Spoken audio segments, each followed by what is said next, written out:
Yo, what's up, my ninjas? Here to tell y'all more stories about the seeker of opulence, the gleam in the eyes of the gnome named Trina, as he attempts to procure all that is necessary for his shot. So when we last left off, the party, we had just got geared up. Everybody was sitting pretty. Everybody was getting shined up. When we returned to the game, Trina came up and he had made the change of his Eidolon had came to him and revealed that it hadn't been showing him his true.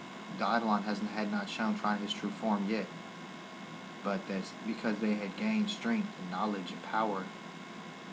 He was now able to reveal a little bit more of his true form, and so that happened, which was pretty sweet. Met up with the rest of the party, decided what we wanted to do. We decided we're still traveling north. We want to go north, leave the city, just head out, go on some adventures. We decided against going on boats. We were going to just go over land. We thought, we'll find more interesting things to do on land. That's what we were thinking. And when we got out of the city, we went to the place called Caravanserai. It's just where you just meet up, get your horses and stuff. It's like fancy stables. We were getting ready to leave, and since we were about to leave, I'm like, well, let me just get my Eidolon out, because, let me just tell you, man. He came out. I brought him out. Well, I got jacked again on that, but that's straight, whatever. I brought him out, and he had changed in that he had looked like rock previously, right, with them purple lines, but the rock had melted away, and now he was just like purple flames. He looks like purple fire. And he was a man before, but now he was like a horseman. And on top of that, he had grown majestic wings, so he was like a Pegasus horseman. So he looks pretty badass now. He's like, you can't miss that motherfucker. And the flames aren't actually fire, they just look like that. It's like, he's fluffy, that's like his hair.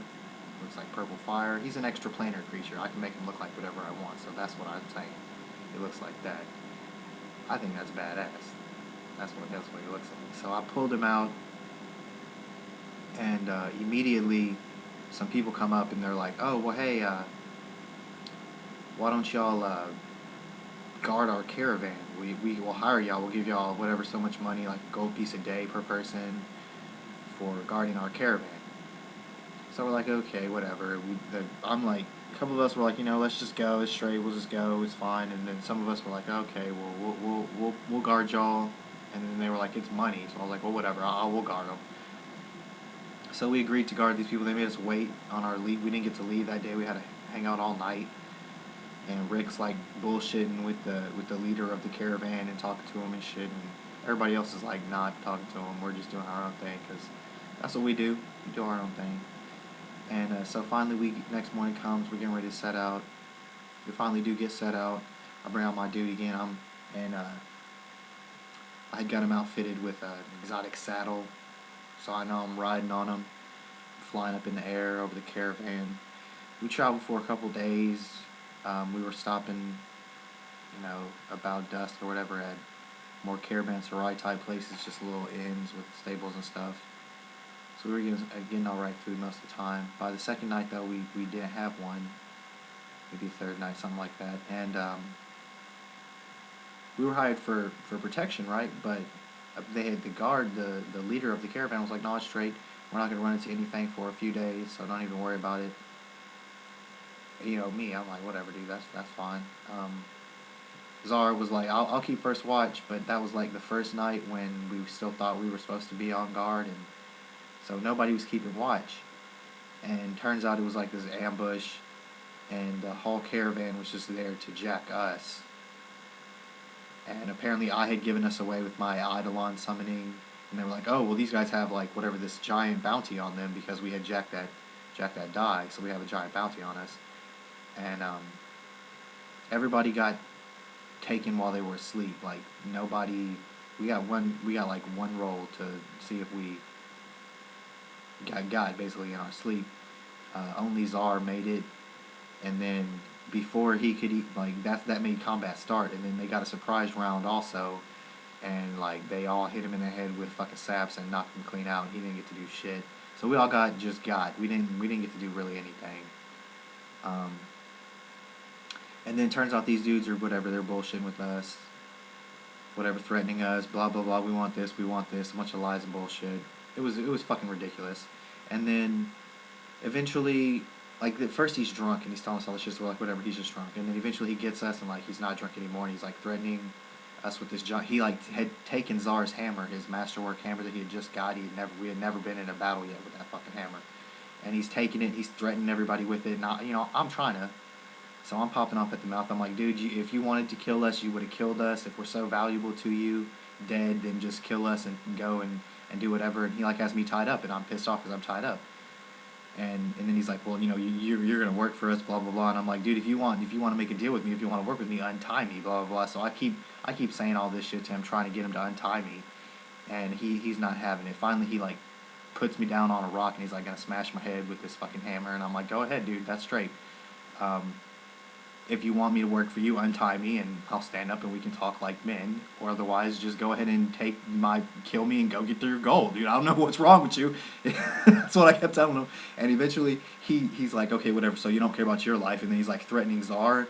And because as soon as he was about to kill me, Czar stepped up and he's like, you better stop, like he was going to do something. And I'm like, Czar, stand down. And so then the guy was like, oh, so you guys like each other, whatever, y'all friends. And so he took Czar and he put Czar's head down and he was like threatening to kill Czar.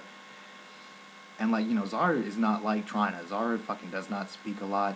When he speaks, it's very like thought out and well thought out, and like he says what he means every time. And he might have said like two things that like the dude with the hammer didn't like, some elf dude. Fucking, I hate elves in this setting, dude. They are dicks. Fuck them, dude. Anyways, that's not the point right now. Czar got killed with his own hammer. He got his head crushed with his own hammer. Like what, his second mission, second day of playing, dude was dead. Yeah, the first blow struck by his hammer was to take his own life. Someone took his life with his hammer. It's kind of confusing, but you know what I'm fucking saying. The dude was dead. The dude got his head smashed in. So by that point, we're just like, okay, whatever, we're gonna agree to whatever the fuck you want. Like, whatever, just tell us what you want us to do, and we'll go do it. And so they're like, ride back with us to town, so we have to keep enduring this bullshit, and he keeps trying to make friends with us, and I'm like not having it. At this point, I'm like enraged, and like I'm playing like, at first I had been, happily soaring through the sky. I'm like, oh, my guy's baller.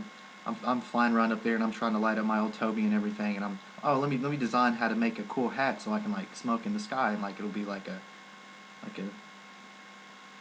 wind catch, so I can just do my thing up there. And as soon as they killed my homie, my mind switched from like, how can I like smoke in the sky, to how can I get this one motherfucker that just killed my guy. So I'm like enraged, and I'm just seething this whole time. Like they have us tied up in the back of this wagon and all of this. And this whole time, dude, Rick could have busted out and got us out at any time. Like, I have a dagger, I can free us at any time. He never did. He just did nothing. Oh man, it's terrible. Oh.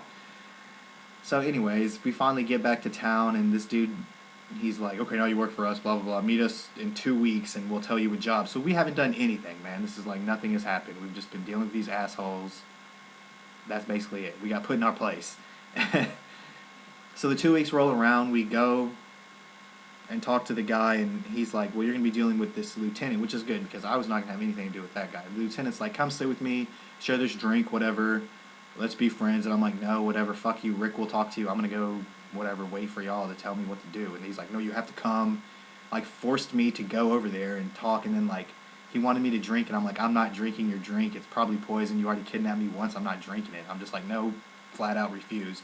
And Rick like grappled me, gave me like no check. Maybe I didn't get to check, I don't know, but I got grappled and like forced to drink, and somehow that counted as sharing a drink with this asshole. So whatever. Finally, I just did agree to do whatever the fuck he wanted and play along, but it was only after like probably 20 minutes of me refusing and him saying we're not going to do anything until you fucking say yes and just do whatever, basically forcing me to fucking say whatever they wanted to say, even though I kept saying I'm not going to do it, I'm not going to do it, I'm not going to do it, I'm not going to do it. And eventually I'm just like, well, the games never continue if I don't fucking do this, even though my character would not and I don't want him to, and I have no interest in this happening, but now I'm fucking forced to do it, so I just did it. So like we could keep playing the game and I could stop arguing. So that happened, then they're like, okay, just go do whatever you want, which is like, okay, great, we had to wait for nothing, so we're like, okay, we're going to go do what we were already trying to do, which is just travel north. Oh, and they had somehow magically turned Czar into like a fucking necromantic dude. He's like, oh, his face is somehow stitched back up, and there your friend is back. So like, are you happy now? Your friend is back. And I'm like, whatever, dude, no, that's straight. Okay, whatever, dude. And Czar's like, are we cool? And I'm like, yeah, sure, we're cool, whatever. Fucking, so anyways, we left town with Czar. We made it, we took a ship this time because apparently you're not allowed to travel by land or some shit, I don't know. Like, traveling by land is long, it takes too long apparently, so no one would do it. Even though that's what we wanted to do. So we don't get to do that, we get to go by boat. And we finally made it to this other city. And basically that's it, man. We got to the other city. We might have done some shopping. Like nothing happened. That's basically it. Like our dude got killed, and we like traveled. We traveled a lot, and my dude got smashed. Oh, and we like basically got co-opted into working for this fucking gang. They're like, oh, Rick had done some research, gathered local during the 2 weeks, and found out that they're like the biggest criminal syndicate in Sexy, ruled by this elf. They're like a mafia type deal. They only accept elves to the upper echelon. So that's what we found out, man. They're run by this elf lady who's super ruthless, and they rule all crime in Sexy. So like, if you want to be a criminal in Sexy, you have to get with them. So Trina's like, fuck that, I'm gonna get the hell out of here. We're peacing out, and we'll go start our crime shit somewhere else. And then when we're baller, we'll roll back in with our fleet of ships. And we'll be like, elf lady, you know, suck my tiny gnome balls, or you know, we'll put you down. That's what we do. So that's the exploits of Trina from last week. Our next mission will be coming up in a few days. I hope to get the video posted a little bit sooner than this one was posted after the mission, but we'll see what happens. It's not a big deal. That's going on. The Avatar campaign, I did mention last time, is still going down. It looks like something might be happening. I'll fill y'all in on that. Probably be a pretty substantial video of everything that's happened so far. But it'll be pretty cool, especially if you like Avatar. I mean, it's basically a D&D campaign. We're using a 3.5 rules, but it's augmented for Avatar setting. So, I mean, most of us aren't really doing a lot of D&D stuff. We're all benders, and we don't really have any D&D magic items, or I guess we all have sort of weapons, but, we're bending, dude. We're using bending. And the system is a little weird. It doesn't really allow you to do some of the stuff you would just assume that bending could do. I mean, it's for game balance reasons, but, I mean, fuck. Theater of the Mind, like, Avatar, boy, I'm trying to go ham right now. You give me Avatar bending powers, and I'm gonna go ham. But anyways, that's what's up. Stay tuned for more shenanigans from everyone's favorite gnome summoner, Trina. Check back for more. Peace.